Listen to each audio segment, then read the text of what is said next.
Hey yo, Chris here, and thanks for tuning into the Delta.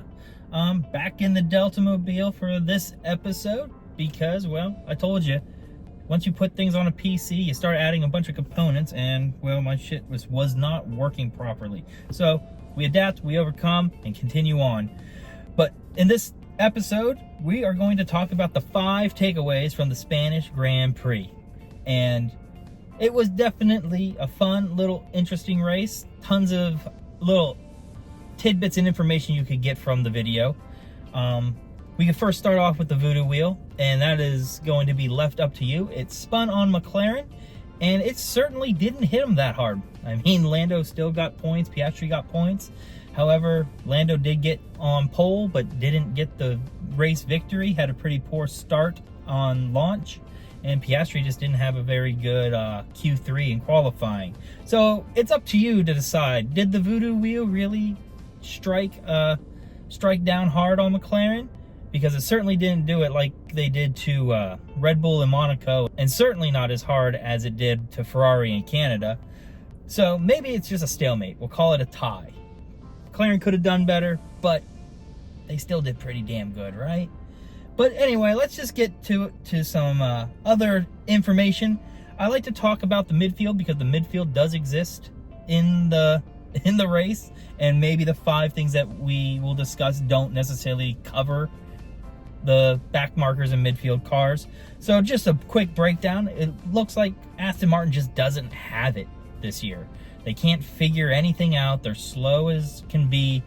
And I mean, Fernando Alonso before races is predicting like where he's going to finish, you know, and it just isn't looking good. They do not have a fast car that is moving well with them.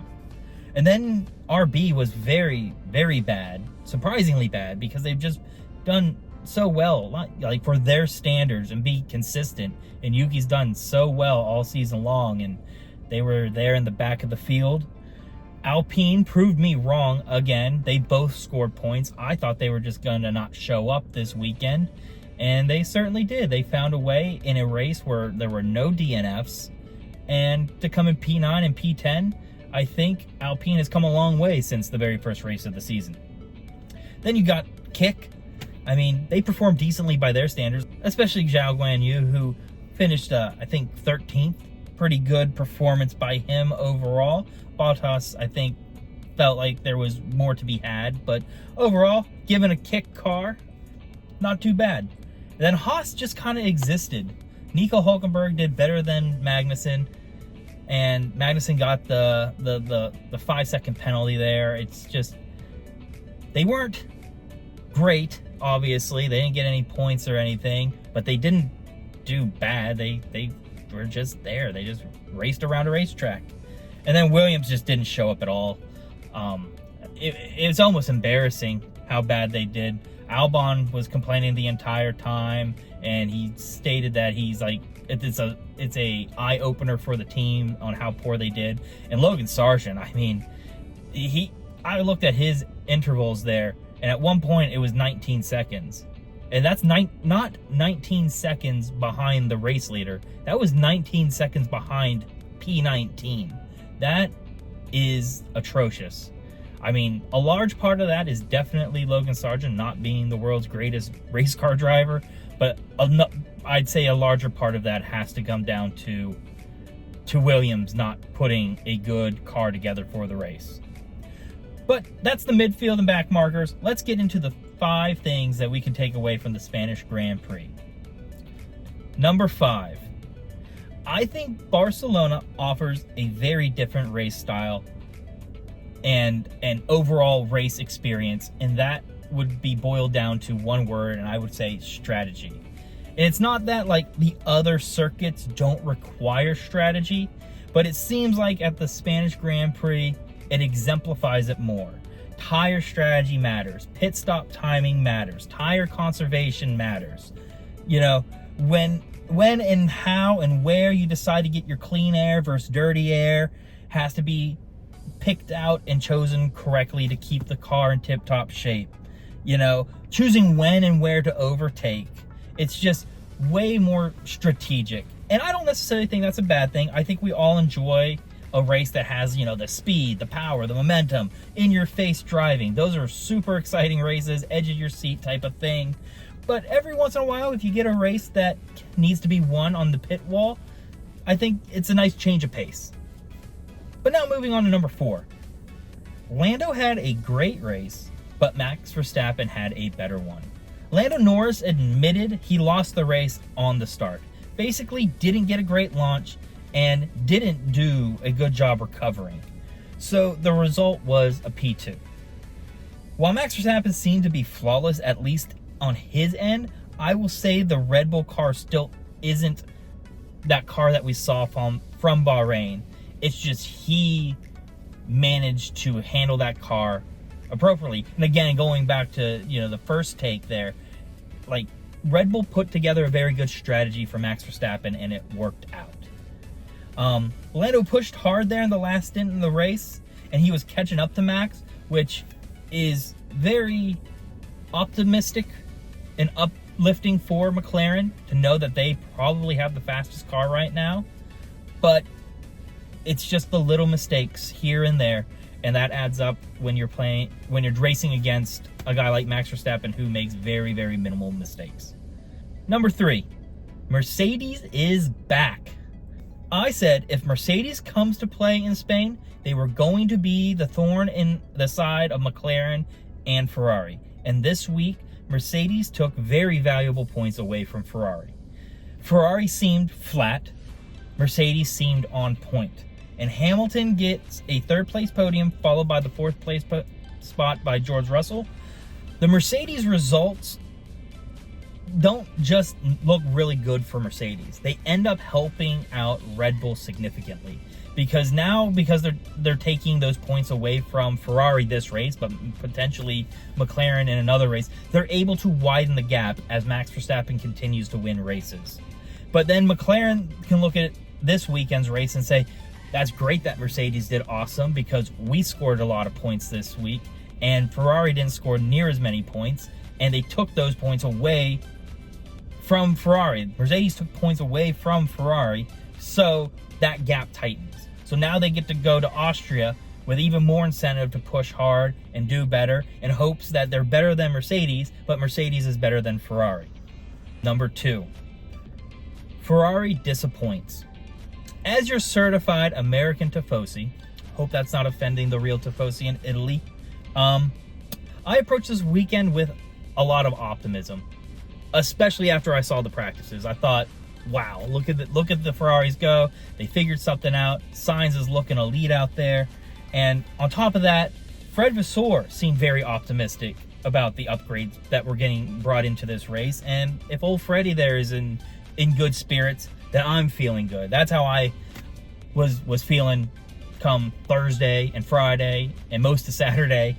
And Ferrari did. They looked great in practice, just within 100ths of a second in the leaderboards. Like, I was sitting here saying, like, I don't necessarily think they're going to get pole, but man, they're like going to be close.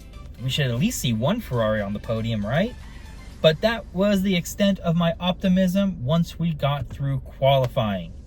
When qualifying ended and I saw the Ferrari drivers sitting at P5 and P6, I immediately believed there was going to be no competition for the podium for those two. Now, the Ferraris were able to make some moves here and there throughout the race. Even Leclerc was able to push for P4 there against George Russell. It was unsuccessful, but he showed some pace there at the end of the race. And the strategy that they came out with was probably the best strategy given the circumstances they were in coming into the race. So there are some positives to take overall, but I believe the negatives outweigh all of that. It was just a few races ago that I was sitting here going, championship back on, Leclerc won Monaco, hit driver championship possible, constructor championship, watch out Red Bull, and now I'm sitting here wondering if Mercedes has surpassed the Ferraris, and McLaren just left them in the dust at this point. And to be honest, like, the Charles Leclerc the Drivers' Championship is like now dwindling. Lando just surpassed him in the standings for that. So now it's is Lando going to catch Max Verstappen type of story. Lots of racing still to go, but I feel like the Constructors is very unlikely at this point, and old Charlie Leclerc, his hopes for a driver's championship is all but a pipe dream, you know? It is what it is. And on top of that, upon further research, there are reports coming out that the two Ferrari drivers are kind of button heads. And I get it, one guy is a lame duck on the team and he's gonna do what he has to do to prove himself. And the other guy, he is still fighting, Leclerc is still fighting for championship points. They both are competitive people, good drivers, so sometimes you're just going to have disagreements, but when you are struggling as a team, you probably don't want turmoil amongst the organization. And the little chippiness that they had during the race and the few comments that were made after the race doesn't look all so good right now. We'll see what happens. Like I said, in time heals all wounds. Maybe things will get cleared up, especially if they have a good showing in Austria. But things aren't looking good for my Ferraris. Number 1. In my opinion, I think the pecking order is set for the time being. As stated earlier, this is the first race of a triple header, and the upgrades brought in by the teams to Spain kind of set the car's pace for the next 2 races. For example, Ferrari seemed to struggle this weekend, and I can't see them making any drastic changes to try to catch the front runners, as they need to get ready for another race in 5 days. And likewise, since Mercedes seem to be so well prepared, I can see them riding into more podiums for the next few races in the car they have and just be satisfied with that. So, as we sit right now, we have a McLaren versus Red Bull where maybe Lando could get a race win or 2 out of the next 2 races, or Max could dominate both. That's always more likely of a scenario. And then you have the Mercedes in a great spot where I can see them performing on par, if not better than Ferrari for the next 2 races. And then Ferrari just ends up losing out greatly going into these next 2 races, not knowing how good their car really is. And they're probably not going to end up catching McLaren, you know, in the you know, battle of who has the best car or anything like that. And they're going to have to try to figure out how to keep Mercedes behind them. This race, Mercedes were the better team. And if they go to Austria and fall short of Mercedes again, if I were Ferrari, I'd be sitting there saying, hey, McLaren is just on a league of their own, and we're not that anymore. How are we going to keep up at least with the Mercedes and keep them from beating us? They're in a tough spot after the Spanish Grand Prix, in my opinion. They have a lot of things to figure out in a very short amount of time. Now, we might see some jockeying around too with the midfield and backmarker teams. Like RB didn't show up to Spain, but they may be able to recover here in the next couple weeks. Alpine seem to be in a good spot by their standards and are going to try to hold that P10, P9 spot, you know. And then you can also talk about Aston Martin and Haas. They're still able to fight when given the opportunity. They're not going to be, you know, making leaps and bounds ahead, but hey, you know, Aston Martin is a P12 to P8 type of car, and if a Haas is in front of them, Haas will be able to defend them, Aston Martin might be able to pass them, so that midfield's gonna be jockeying around a little bit. And then Kick and Williams, I think they're just gonna end up still just fighting each other not to be last. But yeah, that just about wraps up another race for Formula One. The Spanish Grand Prix was by no means a barn burner, but it was a good race with plenty of things to extract from the results. We head to Austria next week, as I stated, and it offers its own unique spin to a European-style circuit. Plus, it's also a sprint race, which means teams will have less time for practices and fine-tuning their car, which adds a nice little monkey wrench into the system. Maybe McLaren can take advantage of that if Red Bull can't figure it out quick enough. Thanks again for watching. My name is Chris. You're tuned into the Delta, and I hope to see you next time. And who knows if it's in my car or in my living room. But until then, take care, stay safe, and have fun out there. Bye, everybody.